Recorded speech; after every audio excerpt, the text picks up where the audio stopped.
नमस्कार. Republic Maharashtra news आपलं सगळं आपण नांदेड जिल्ह्यातील कंधार तालुक्यात आहेत. मी संतोष. आपण या ठिकाणी बघत आहात, या ठिकाणी महाराणा प्रताप चौक ते घोडजोड या ठिकाणी भगवान बाबा चौकामध्ये या ठिकाणी नगरपालिकेच्या हातीत असलेलं खूप वर्षापासूनचं जुनं झाड या ठिकाणी रस्त्यावर जात असताना एखाद्या कारवर झाड पडलेलं आहे. तुडून झाडाचं बूड पूर्णपणे कुजलेलं आहे. खरंच आज गाडीमध्ये 3 ते 4 प्रवासी होते. या ठिकाणी प्रवासी जात असताना गाडी नंबर आहे MS 26 BQ 3938 नंबरची ज्येष्ठ टाटा ज्येष्ठ गाडी ही रस्त्याने जात असताना एका क्षणामध्ये जीव वाचलेला आहे. आज हा एक सेकंद जर गाडी समोर गेली असती तर आम्हाला काहीतरी अवैधरित्या अनैतिक काहीतरी घटना घडली असती. पण खरंच काळाचा काहीतरी वेळ आणि वेळेचा काळ हे आपण म्हणलं जातो. या ठिकाणी खरंच एका सेकंदामध्ये काचावर वेळ पडला आणि सुटलं.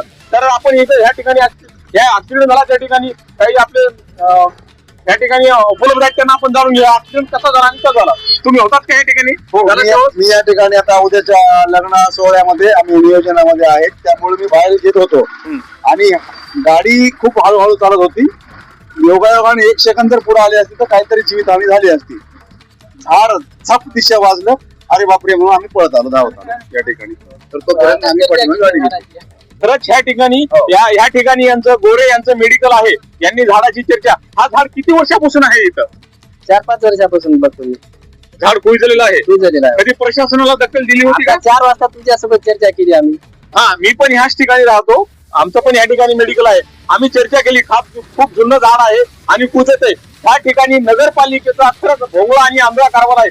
नगरपालिकेच्या चुकीमुळे आज एखाद्याचा जीव वाचला आणि समजा 1 सेकंद जर गाडी समोर गेली असती एखादा जीवितहानी झाली असती.